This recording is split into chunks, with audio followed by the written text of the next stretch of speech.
जय हिंद दोस्तों।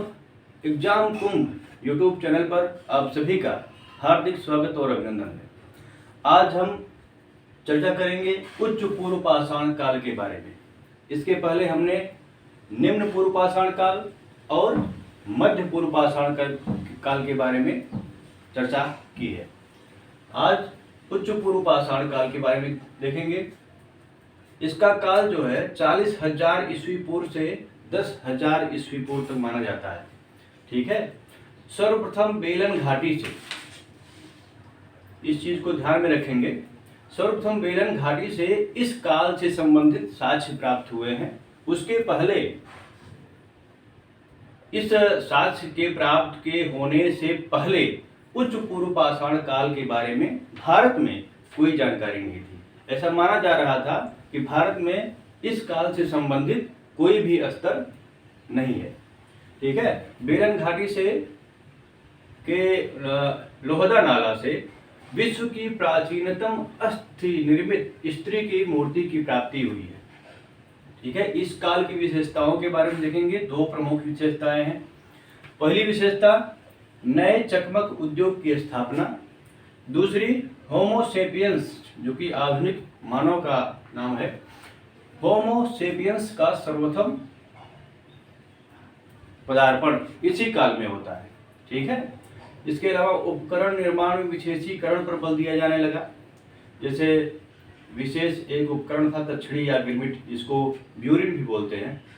ये जो है कुरनूल और मुच्छ तला से ये ब्यूरिन बहुत अधिक संख्या में प्राप्त हुए। प्रमुख उपकरण जो इस काल का था वो ब्लेड, जिससे संबंधित प्रश्न प्रायः पूछे जाते हैं कि ब्लेड का संबंध किस काल से है। ठीक है। तो ब्लेड का संबंध उच्च पूर्व पाषाण काल से है। ठीक है। इसीलिए ब्लेड की बहुतायत मात्रा जो है यहाँ इस काल के स्तर से पाई गई है। इसलिए इस काल को ब्लेड प्रधान उच्च पूर्व पाषाण काल भी कहा जाता है। इस काल से हमें चित्रकलाओं के बारे में जानकारी प्राप्त होती है। ठीक है।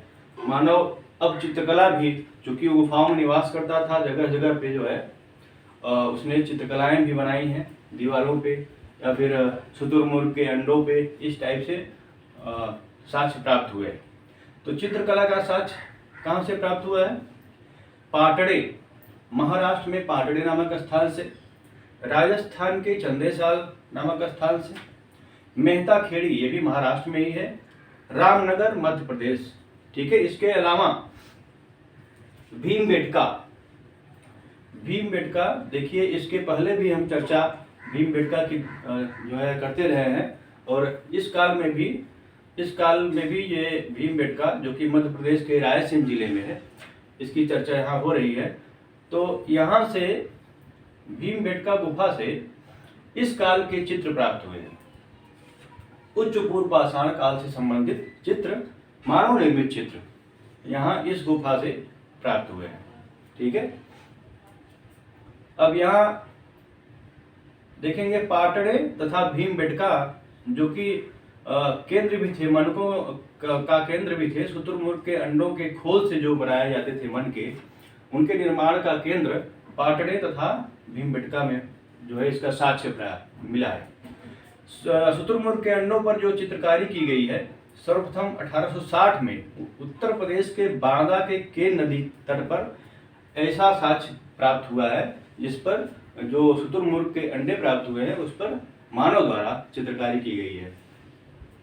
अब हम इसका देखेंगे विस्तार। ठीक है। उच्च पूर्व पाषाण काल का विस्तार भारत में कहां तक फैला था। विस्तार में सर्वप्रथम बेलन घाटी की चर्चा हम पहले भी कर चुके हैं कि इस काल से संबंधित सर्वप्रथम साक्ष्य बेलन घाटी से प्राप्त होते हैं।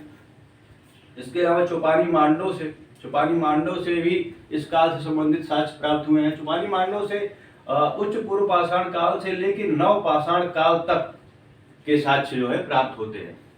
मध्य प्रदेश की चर्चा करेंगे। मध्य प्रदेश में भीमबेटका, बबुरी, रामपुर, बाघोर, जोगदहा, ये सभी स्थलों को यहाँ पे इसलिए बताया जाता है कि कभी कभी एक स्थल विशेष पूछ लेगा आपसे, तो पूछ देगा कहाँ किस राज्य में है, किस काल से संबंधित है। ऐसा अभी पूछा जा चुका है। एक स्थल बालू करके आता है, पूछा गया था शायद पीसीएस के एग्जाम में पूछा गया था कि ये बालू जो है किस राज्य में स्थित है। मैक्सिमम लोगों ने गलत कर दिया था वो प्रश्न। यहाँ देखेंगे बिहार में स्थान है पैसरा। पैसरा से उच्च पूर्व पाषाण काल से संबंधित उपकरण प्राप्त हुए हैं। झारखंड में देखेंगे सिंहभूम तथा दामिन क्षेत्र में ऐसे साक्ष्य मिले हैं। महाराष्ट्र के पाटड़े, भदड़े, इनाम गांव, इनके बारे में जो है पटड़े के बारे में हम यहाँ पहले ही देख चुके हैं। ठीक है, ये मन के बनाने का केंद्र था। यहाँ से तो शुतुरमुर्ग के अंडों पर की गई चित्रकारी भी प्राप्त हुई है। आंध्र प्रदेश के रेनगुंटूर, वेमुला, कुर्नूल की गुफाएं, बटमचेली, ये इन स्थलों से इसके अलावा बिलासपुर ग्राम जो कि कुर्नूल जिला में है, यहाँ से भी उच्च पूर्व पाषाण काल से संबंधित उपकरण प्राप्त हुए हैं। बिलासपुर ग्राम से देखेंगे जानवरों के दांतों में छिद्र, ऐसे दांत पाए गए हैं जानवरों के जिनमें छिद्र पाया गया है। तो ऐसा अनुमान लगाया गया है कि उनका उपयोग आभूषण के रूप में किया जाता रहा होगा। यहीं से बिलासपुर ग्राम से ही प्राचीनतम चूल्हा भारत में, ठीक है, प्राचीनतम चूल्हा इस काल से संबंधित, इसके पहले पाया नहीं गया है। इस काल में सर्वप्रथम प्राचीनतम चूल्हा ये पाया जाता है बिलासपुर ग्राम से। रॉबर्ट ब्रूस फूट, ये भूगर्भवेत्ता थे, इनकी चर्चा हम पहले भी कर चुके हैं निम्न पूर्व पाषाण काल के संदर्भ में।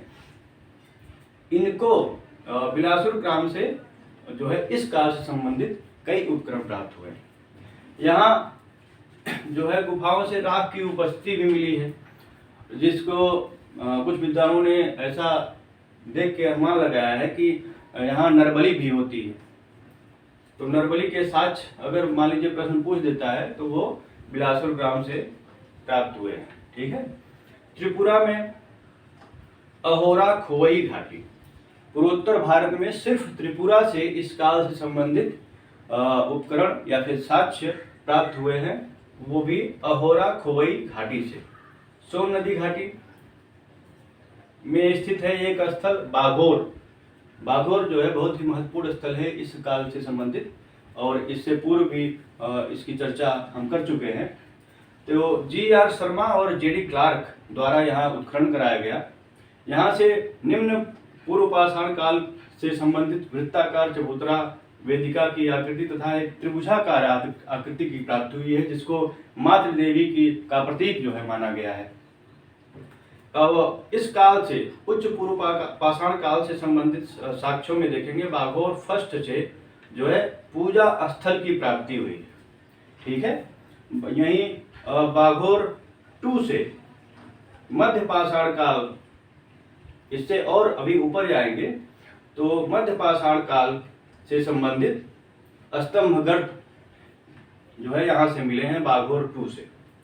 ठीक है, ये रहा आपका उच्च पूर्व पाषाण काल।